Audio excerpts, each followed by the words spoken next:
Kau mau minjam berapa uang itu? Ketus seorang pria tanpa berbasa-basi terlebih dahulu. 30 juta tuan, ucapnya gugup. Seorang gadis yang tengah duduk di sofa ruang tamu kediaman mewah tersebut. Tubuhnya tampak kaku dan tegang. Ditambah lagi suasananya sungguh mencekam menatap wajah datar pria gagah berkisar seusia 30 tahun itu. Yang benar saja, batin pria tersebut. Ada syarat jika kamu ingin pinjaman dari saya. Syarat? Gadis itu menjengit. Iya, dan kamu tidak perlu membayar pinjaman itu dengan uang. Perkataannya sungguh membuat gadis ini bingung. Lalu dengan apa tuan? Ia bertanya. Sampai waktu yang kutentukan. Apa? Gadis itu terlonjak, sontak berdiri dengan mulutnya yang menganga dan sepasang netra membelat. Itulah syaratnya jika kamu mau mendapati pinjaman dari saya, ucapnya dengan santai, duduk dengan elegan sebelah kaki dan terangkat ke salah satu lututnya. Apa maksud Anda, tuan? Anda merendahkan saya, hah? Terangnya. Pria itu masih bersikap santai. Wajahnya yang datar menelisik setiap lekuk tubuh gadis itu. Kulit putih, pantat yang montok, dan dada yang cukup berisi. Tentunya tubuh itu juga tak kalah sempurna. Langsing sekali. Hanya saja penampilannya bagaikan gadis desa. Namun hal itu tak ia pedulikan. Yang ia inginkan sekarang adalah merasakan tubuh gadis ini. Saya tidak merendahkanmu. Lagipun kamu beruntung. Saya tidak mengadakan bunga pada pinjaman itu. Ya, terserah kamu. Ingin uang ini beserta syaratnya atau tidak? Ucapnya enteng. Oh, Melan. Entah kenapa harus pria ini yang kau bawa. Batin gadis ini. Pikirkanlah. Lagipun saya dengan senang hati memberikanmu 50 juta. Imbunya pria itu. Gadis ini terdiam mendengarnya. Uang sebanyak itu untuk apa sama mereka? Yang kini ia utamakan adalah melunasi hutang rentenir yang dipinjam oleh ibu tirinya. Hanya untuk sekedar berfoya-foya dengan para teman sosialitanya. Entah dari mana almarhum ayah mendapati wanita itu sebagai pengganti ibunya yang juga telah meninggal saat dirinya masih berusia 12 tahun. Hingga mengetahui sang istri kedua memiliki hutang yang sangat banyak, membuat sang ayah terkena serangan jantung dan meninggal sejak seminggu yang lalu. Dan kini, dirinya lah yang terkena getahnya. Hanya karena sang ibu tiri yang juga membesarkannya dan rela bekerja untuk keluarga mereka. Gadis itu pun harus menerima perintah dari sang ibu untuk mencari cara melunasi hutang itu. Sedangkan ayahnya yang selama itu masih hidup, memang sudah terjangkit salah satu penyakit yang membahayakan hingga ia tak bisa menjalani kewajibannya mencari nafkah untuk mereka. Baiklah, saya terima. Tapi ada satu syarat yang saya ajukan. Apa itu? Pria itu cukup tertarik. Nikahkan saya tidak ingin terjerat dalam perzinaan. Tegas gadis ini penuh keyakinan. Sontak saja pria itu terhenyak. Tubuhnya yang bersandar pada sofa seketika tegap memandang gadis ini. Menikah?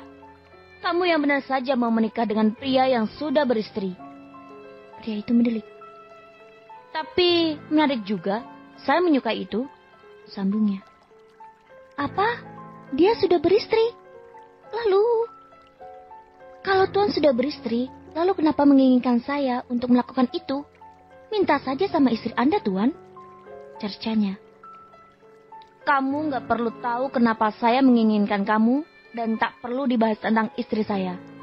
Yang jelas, saya terima. Saya akan menikahi kamu sampai saya tidak membutuhkanmu lagi. Tegasnya.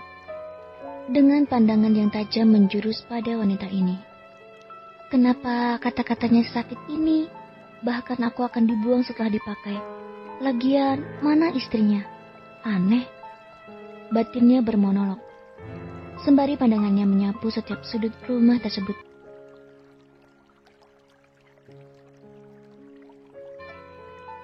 Jadi, siapa namamu? Cika.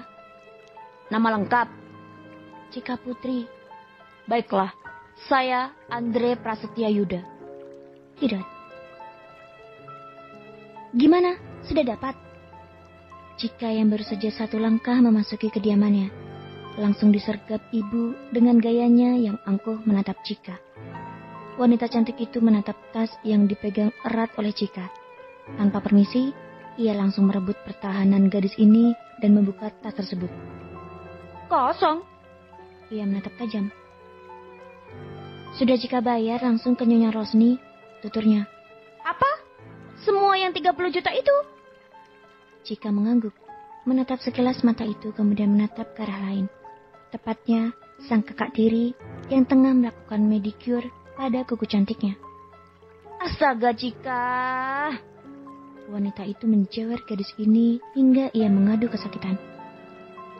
Asal kau tahu, kalau 5 jutanya untukku, aku sengaja mengatakannya 30 padamu. Orang wanita itu. Jadi sebenarnya 25 juta ya, Bu? Tanya Cika gugup. Iya, dasar bodoh. Wanita itu mendorong tubuh Cika hingga membentur tembok. Au! Ia merintih kesakitan.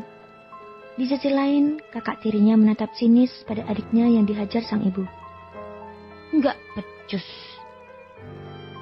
Asya, Mami jadi nggak bisa shopping gara-gara adikmu itu. Rengek ibu pada putri kesayangannya. Tinggal pinjam lagi sama Bu Rosni kan, Mi? Nggak ada payahnya. Gerutu Asya, anak gadis kandungnya. Ah iya, kamu benar ya, cerdas. Siapa dulu? Aku gitu loh. Ibu, sebaiknya jangan.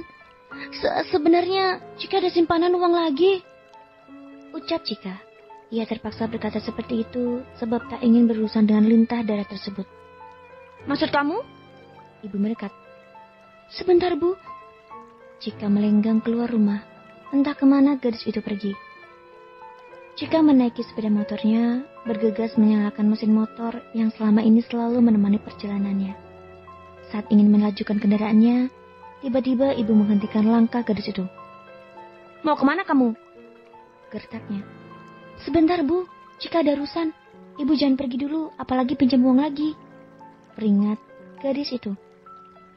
Pergilah, usir ibunya. Ia bergegas melajukan motor tersebut.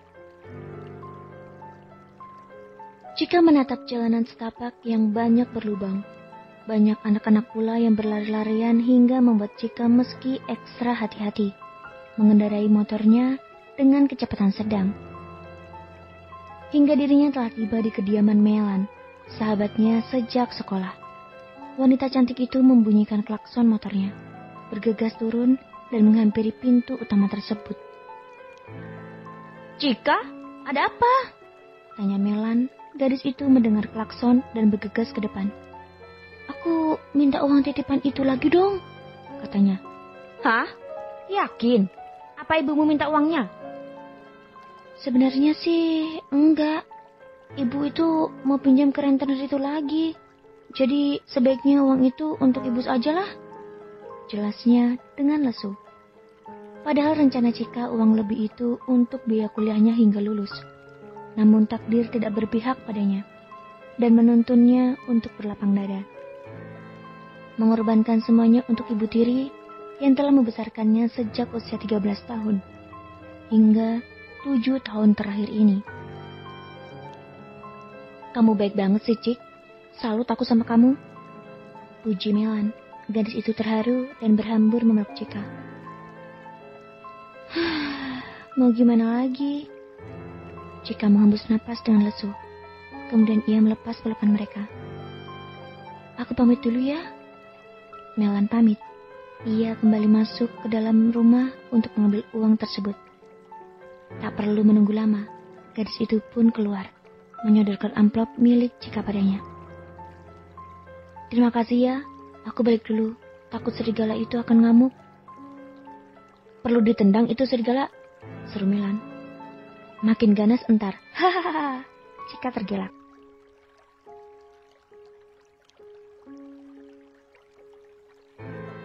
Ia pun bergegas pergi menghampiri motornya sembari melambaikan tangan. Melan adalah sahabat Chika sejak sekolah dasar. Mereka begitu dekat dan akur layaknya saudara yang selalu saling membantu dalam keadaan susah dan senang. Chika dan Melan kuliah di salah satu universitas di ibu kota. Fakultas yang sama, yaitu Tata Boga. Keduanya sangat meminati dalam masak-memasak, sesuatu yang termasuk hobi dalam hidup Chika. Chika kuliah sambil bekerja di sebuah kafe sebagai asisten koki, hitung-hitung untuk mengasah kemampuannya. Sedangkan Melan, ia sambil bekerja di kantin perusahaan Yuda Group. Walau namanya kantin, tapi jangan salah, gajinya juga lumayan besar, hampir setara dengan cleaning service. Dan Melanilah yang mengusulkan kepada Chika untuk meminjam uang pada pemilik perusahaan tersebut, Andre Prasetya Yuda. Sebab yang Melan tahu, kepala kantin pernah meminjamkan sejumlah uang untuk anaknya yang akan dioperasi. Pagi menjelang begitu terik, terlihat dari sang cakrawala menyemburkan cahaya sinar mentarinya yang begitu menyengat di kulit. Pagi ini setelah mengurus rumah hingga lelah menerpa, dengan semangat yang terpaksa ditunjukkan, Chika bergegas untuk ke kampus. Namun, ia lebih dulu menjemput sahabatnya, Melan, ke rumah perempuan itu. Hiruk-pikuk jalanan kota Jakarta mereka lalui dengan semangat pada pagi ini. Memacu adrenalin saat Chika membawa motornya dengan laju menyalip ratusan mobil yang terjebak kemacetan kala pagi tersebut. Melan bersorak di belakangnya, seolah mereka berhasil lolos dari jebakan macet yang mengesalkan setiap orang. Hingga salah seorang yang berada di salah satu mobil tampak menyipitkan mata. Bisa-bisanya si pembawa motor sebarbar itu dalam berkendara. Apa masih lama lagi ini? Tanyanya dengan tak sabar pada sang asisten pribadi. Maaf Tuan, sepertinya ada perbaikan jalan di depan. Jawabnya dengan sepasang mata terus menilik lebih dalam pada jalanan di depannya. Cih, ia berucap. Mulai sekarang cari rute yang tanpa hambatan. Baik Tuan. Di sisi lain, kedua gadis itu telah tiba di kampus yang mereka tempuh. Seperti biasa, keduanya selalu masuk pagi hingga menjelang siang. Mengingat saat tengah hari keduanya harus kembali pada dunia kerja. Tak berapa lama dosen pun masuk. Seluruh mahasiswa Tata Boga harus melalui awal baru dengan teori hingga berujung pada praktik. Di saat Chika tengah memperhatikan dosen dalam menerangkan, tiba-tiba Chika merasakan ponselnya bergetar dari dalam tas yang ia taruh di atas meja. Tanpa sepengetahuan dosen, Chika segera merogoh benda pipi itu. Gadis itu mengerti heran, nomor tanpa nama tengah memenuhi layarnya. Siapa ya? Gumamnya masih memandang layar itu. Chika yang tidak ingin mempedulikannya menolak panggilan tersebut. Namun sial, nomor itu kembali mengganggunya. Halo, siapa ya? Tanya Chika, membelankan suara. Hah? Maaf, saya masih ada kuliah.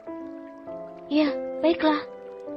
Chika memutar bola mata, jengah, hingga panggilan tersebut diputuskan secara sepihak oleh orang tersebut. Siapa? Tanya Melan. Ia turut memperhatikan Chika tadi. Orang gila? Hah? Shh. Chika menyuruh Melan untuk diam saja, kembali memperhatikan dosen hingga mereka semua mulai melakukan praktikum memasak. Hari pun sudah semakin siang. Hari pertama awalan baru setelah weekend telah mereka lalui dengan lancar dan ilmu yang bertambah. Fakultas ini memang tidak membosankan bagi yang hobi dalam masak-memasak. Praktikum membuat semuanya terasa menyenangkan dan melatih kemampuan dalam berkarya dan meracik sesuatu. Seperti biasa, sebelum ke kafe tempat ia bekerja, Chika lebih dulu mengantarkan Melan ke Yuda Group. Namun untuk hari ini gadis itu tidak langsung pergi, melainkan ia menerobos masuk ke dalam lobi. Hal itu membuat Melan mengernyit heran. Chika, kamu mau ngapain? Teriak Melan saat wanita itu ingin masuk ke dalam gedung tersebut.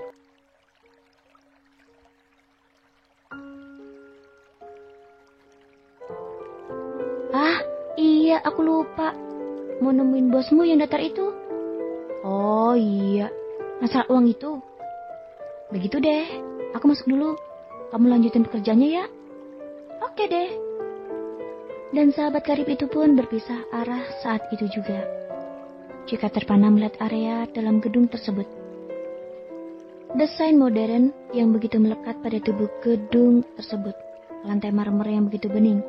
Jelas sekali pekerjaannya tekun sekali. Cika terpana sebentar, namun sejurus itu ia kembali sadar dan menanyakan letak ruang presiden kepada salah seorang resepsionis. Kini Cika berada di depan ruangan itu. Setelah mendapatkan izin dari sang sekretaris, Cika pun mengetuk pintu itu beberapa kali. Masuk! Teriak seseorang dari dalam. Cika memberanikan diri mendorong pintu tersebut hingga tatapannya terpaku pada sosok pria dingin nan datar, tengah sibuk dengan dokumennya di meja. Permisi. Ya, marilah. Galak sekali dia, batin Cika. Gadis itu pun mendekat, hingga tubuhnya telah berada di hadapan pria tersebut. Pria itu menghentikan sejenak kegiatannya. Matanya menatap lekat wujud Cika yang teramat cantik pada hari ini.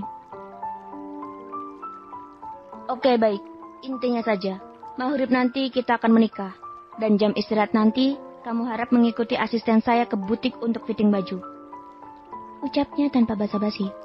Tentunya dengan wajah datar pria itu tanpa ekspresi. Sontak saja Cika terkejut mendengar penuturan pria itu. Apa? Maghrib nanti? Iya, dan saya harap keluargamu berlekas siap untuk hadir. Asisten saya akan menjemput kamu nanti sore.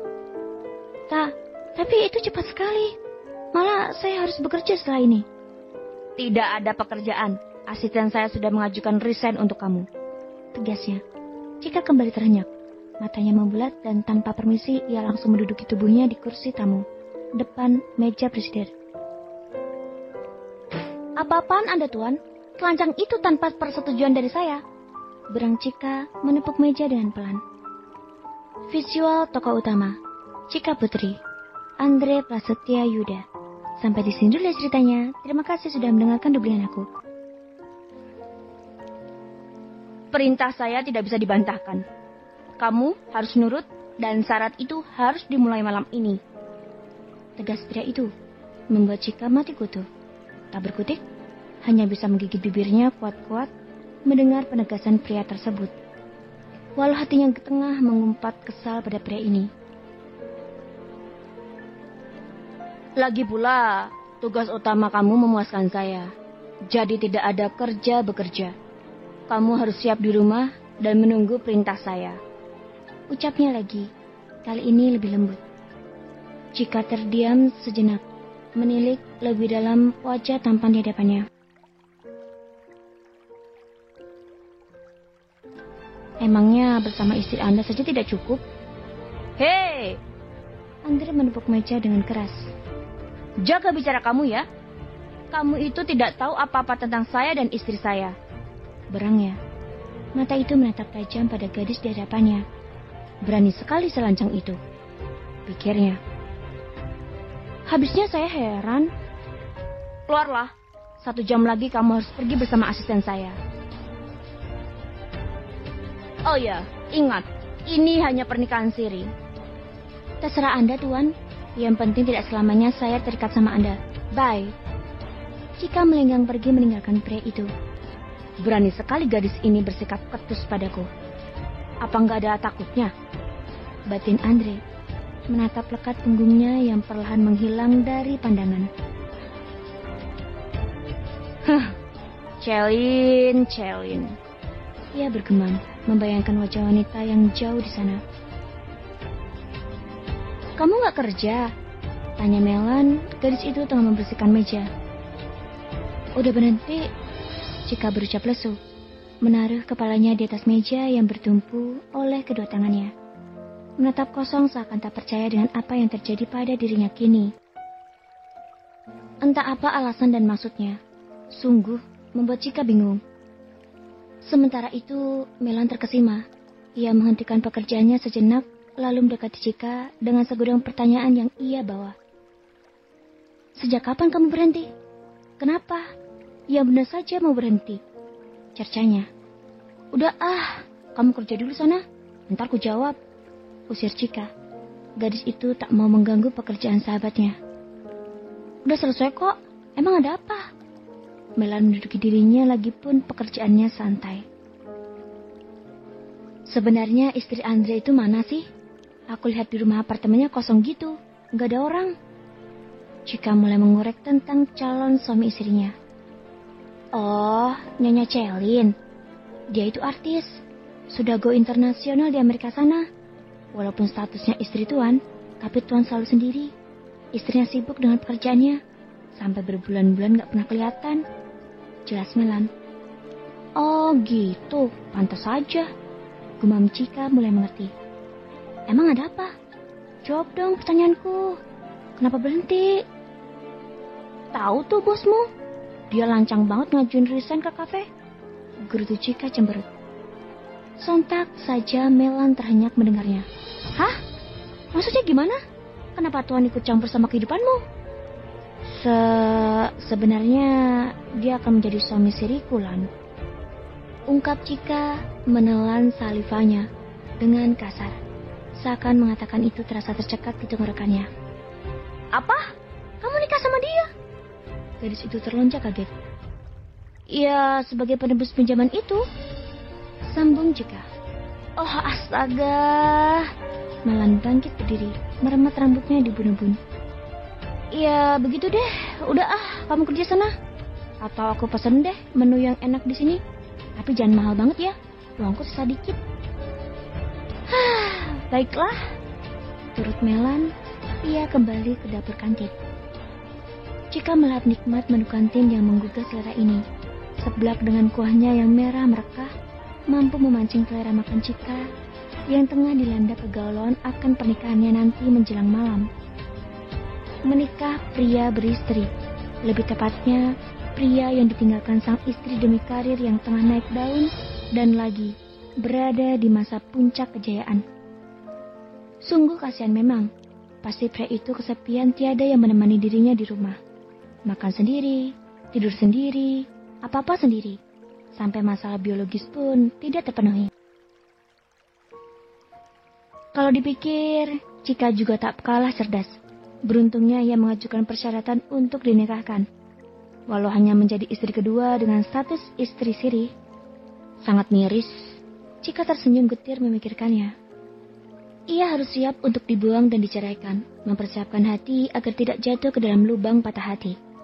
Jangan sampai hati ini menjatuhkan rasa pada pria itu. Pria beristri. Dan Chika tidak ingin hal itu.